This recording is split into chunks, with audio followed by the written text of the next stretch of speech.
Hi, I'm Kate. I'm here in Bristol and I'm going to show you today how to really maximise the value of your clothing when you're selling it online. So there's all sorts of different platforms. Some of them are eBay or Pre-Loved, Depop, or even Gumtree is actually really good for selling clothing, but there'll be all sorts of other ones in your area as well. So the first thing I think to mention is just that you want to make your clothing look their best. So this shirt is really creased at the moment, and if I want to sell it, I want to make sure it's looking tip-top. So what I'm going to do is make sure that my iron is on the right heat setting. I don't want to scorch my clothes, and I'm going to make sure that I'm not going over the max level on the water, because I don't want to end up with watermarks all over everything. I'm going to flatten it out really well so I'm not creating extra creases, and I'm going to give it some steam. And that hopefully, if I get into all the corners, will give me a really nice crisp finish on this garment. While I'm pressing as well and ironing, what I can look for is whether there's anything like a missing button or a fallen hem, which actually would take me 2 minutes just to sort out, but it could really increase the value of my item. So our garment's now pressed, it's ready for its close-up.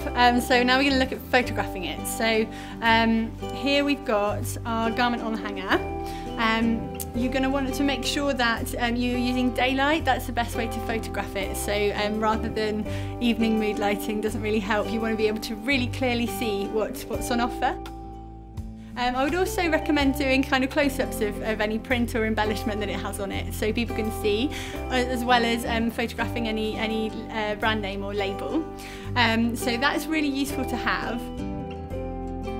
I would also say, in terms of photographing, I wouldn't lie it on the floor. I would always kind of hang it maybe on the back of a door or anywhere that you have a nice blank background behind it.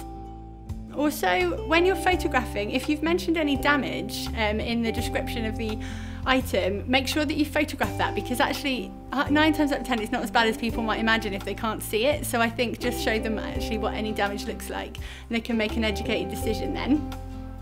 So we've got some great pictures of our clothing now, that's fantastic. Our garment is all ready to go. What we're going to need is a really strong description. And what I mean by that is, what are people going to search for? What are the key terms? So what I would want to know is what size it is, that's really important. And also whether it has a particular brand name. Is it a designer label? Is it if it's vintage, is it from a particular era, for example? They're the kind of things people might search.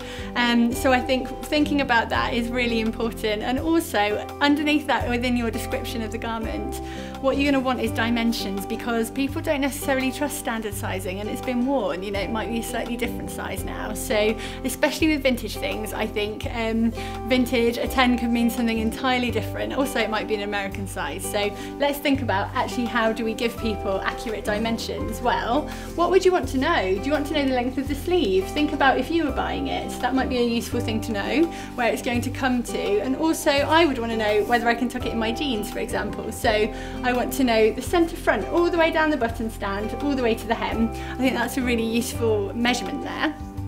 So now we've got great pictures, we've got a really strong description, and you're really going to maximise the value of your garment.